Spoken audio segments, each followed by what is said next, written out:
ചന്തു, ഈ ശിവൻകുട്ടിയുടെ വാക്കുകളിൽ നിന്ന് നമ്മൾ മനസ്സിലാക്കേണ്ടത് എന്താണ്? ആശാ സമരത്തിൽ ഇനി സർക്കാരിന്റെ ഭാഗത്ത് നിന്ന് ഒരു വിട്ടുവീഴ്ചയും ഉണ്ടാകില്ല എന്ന് തന്നെയല്ലേ അദ്ദേഹം പറഞ്ഞു വയ്ക്കുന്നത്?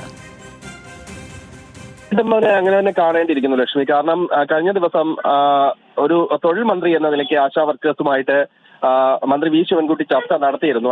അത് പ്രധാനമായും മന്ത്രി വി ശിവൻകുട്ടി മുന്നോട്ട് വെച്ച നിർദ്ദേശം ഒരു കമ്മിറ്റിയെ നേരത്തെ ഇവരുടെ പ്രശ്നങ്ങൾ പഠിക്കാം, നിയോഗിക്കാമെന്ന് സർക്കാർ അറിയിച്ചിരുന്നു. ഒരു 3 മാസത്തിനുള്ളിൽ അതിന്റെ റിപ്പോർട്ട് സമർപ്പിക്കാമെന്നാണ് സർക്കാർ നേരത്തെ പറഞ്ഞിരുന്നത്. അതെന്ന് ആരോഗ്യമന്ത്രിയുമായി നടത്തിയ ചർച്ചയെ തുടർന്നായിരുന്നു അത്തരത്തിലൊരു നിർദ്ദേശം മുന്നോട്ട് വെച്ചത്. പക്ഷെ ഒരു മാസത്തിനുള്ളിൽ ഇത്തരത്തിൽ ഈ വിഷയം പഠിച്ച് റിപ്പോർട്ട് സമർപ്പിക്കാം, ആ ഒരു കോംപ്രമൈസ് അല്ലെങ്കിൽ അത്തരത്തിലേക്ക് പോകാൻ കഴിയുമോ എന്ന് കഴിഞ്ഞ ദിവസം മന്ത്രി ആശാ വർക്കേഴ്സുമായി ചോദിച്ചിരുന്നു. അതിലൊരു അഭിപ്രായം അവർ ഇതുവരെ കൃത്യമായി അറിയിച്ചിട്ടില്ല. പക്ഷേ സർക്കാരിന് ചെയ്യാൻ കഴിയുന്ന എല്ലാ കാര്യങ്ങളും ഇതിനകത്ത് ചെയ്തിട്ടുണ്ട്. ഇനി ഒരു വിട്ടുവീഴ്ച സർക്കാരിന്റെ ഭാഗത്തു നിന്ന് ഉണ്ടാകാൻ കഴിയില്ല. കാരണം പരമാവധി സർക്കാരിനെ കൊണ്ട് ചെയ്യാൻ കഴിയുന്ന പരമാവധി ഇതിനകത്ത് ചെയ്തിട്ടുണ്ട്. പലവട്ട ചർച്ചകൾ നടത്തി ഈ കാര്യങ്ങളെല്ലാം, ഈ നിലവിലെ സാമ്പത്തിക പ്രതിസന്ധി മറ്റു കാര്യങ്ങളും എല്ലാം ഈ സമരക്കാരെ എല്ലാം അറിയിച്ചിരുന്നു. ഈ ഓണറേറിയം വർധനവുമായി ബന്ധപ്പെട്ട് അത് സംസ്ഥാനത്തിന്റെ മാത്രം കാര്യമല്ല, കേന്ദ്രത്തിന്റെ വിഷയത്തിൽ കൂടി വരുന്ന ഒരു കാര്യം എന്ന നിലയ്ക്ക് ആ കാര്യം കൂടി പരിഗണിക്കണമെന്നാണ് ആദ്യഘട്ടം മുതൽ ഈ ചർച്ചകളിലെല്ലാം മന്ത്രി വീണ ജോർജ് ആയിരുന്നാലും കഴിഞ്ഞ ദിവസം ചർച്ച നടത്തിയപ്പോൾ വി ശിവൻകുട്ടി ആയിരുന്നാലും ഒക്കെ അറിയിച്ചിരുന്നത്. പക്ഷേ